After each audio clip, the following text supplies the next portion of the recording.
Thank you for that introduction, and good morning, everyone. It is truly my honor to be here today as mayor of the city of Chicago to celebrate a man who was my dear friend, a mentor, and a source of inspiration, Reverend Jesse Lewis Jackson Sr. And thank you to Mother Jackson, the entire Jackson family, for the grace and the courage that you all exude. And Mother Jackson, we don't mourn and grieve as the world because we are not ignorant to what has happened.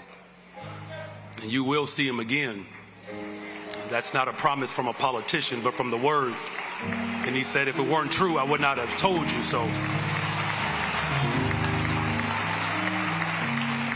Now, to the Jackson family, I'm not trying to start any trouble, but I looked at the program and I didn't see any West Side representation.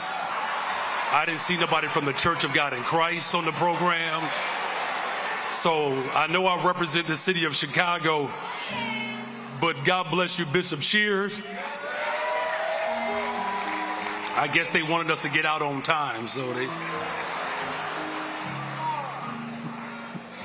But on behalf of my wife and my entire family, I say thank you for the care that you have shown us. From one first family to another, we love you. By evidence in this audience, the city of Chicago, the state of Illinois, and the world, the country, agrees. One quick story. Reverend Jackson may have been the most competitive individual that I've ever met. So a few years ago, we were wrapping up a meeting on the west side of Chicago at Reverend Johnny Miller's church. And Zeke, we started talking about football. And at the time, Lamar Jackson was on his way to becoming the MVP of the National Football League. And I looked at Reverend and I said, now there's a Jackson that's really making a name for himself. And you know, Reverend did not like that. And he looked at me and he said, you know, I played that position. And he said, you know, I was better than Lamar Jackson. Zeke, true story. He said, he might be taller, faster, and stronger, but I'm better than him. And I said, Reverend, well, that doesn't leave too many more categories to determine greatness. And I said, in all seriousness, what makes you better? He said, because of my instincts. See, in sports, you hear about how athletes have a good feel for the game. Something innate that can't be coached, that allows them to read the field and make split-second decisions that ultimately position their team to win. The Reverend will be remembered certainly as an incredible oratory champion, but to the people in Chicago, we knew him as a brilliant strategist, a master negotiator, an organizing savant. His instincts. See, he didn't shy away from the painful realities of racism and hatred, but he had a God-given ability to bring people in, to encourage them in, and to enlist them into the fight of our collective liberation. It was his instincts that understood that labor and faith were one and the same, as Dr. King prophesied. It was his instincts to stand up against school closures and the shuttering of mental health clinics. It was his instincts that led protests down Michigan Avenue when a boy's life was taken by a police officer and then government decided to cover it up. It was his instincts. It was his instincts to run in 84 and 88, but not in 92, to make way for somebody in the deep South and a brother on the South Side to become president of these United States. It was his instincts. See, I had the privilege to accompany Reverend to Selma one year, and while we were there, he recounted the days and weeks that were spent organizing to get folks to walk with them across the Edmund Pettus Bridge.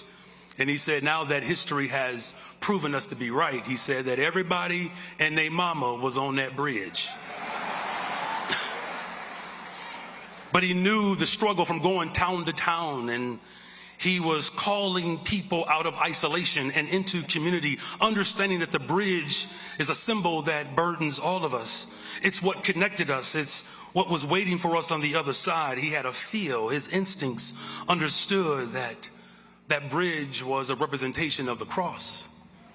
See, it was the bull counters of the world and state-sanctioned violence that they unleashed on our people.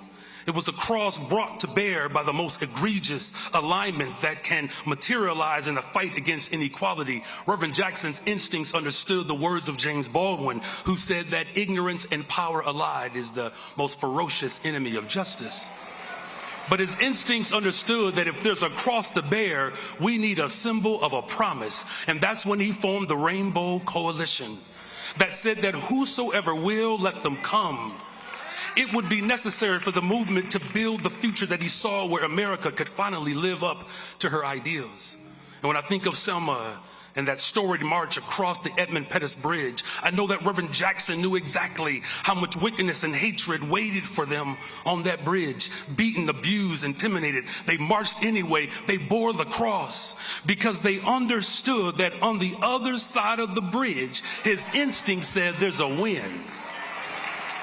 And see, in America, we find ourselves at a bridge, and we are confronted in this moment.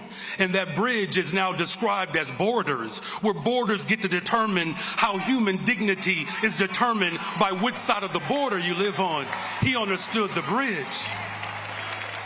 And so now we are in the midst of a choice to choose hope over despair, light over darkness, love over hate, because he knew there was too much to gain on the other side of the bridge. Bishop shared, I think I feel my help coming.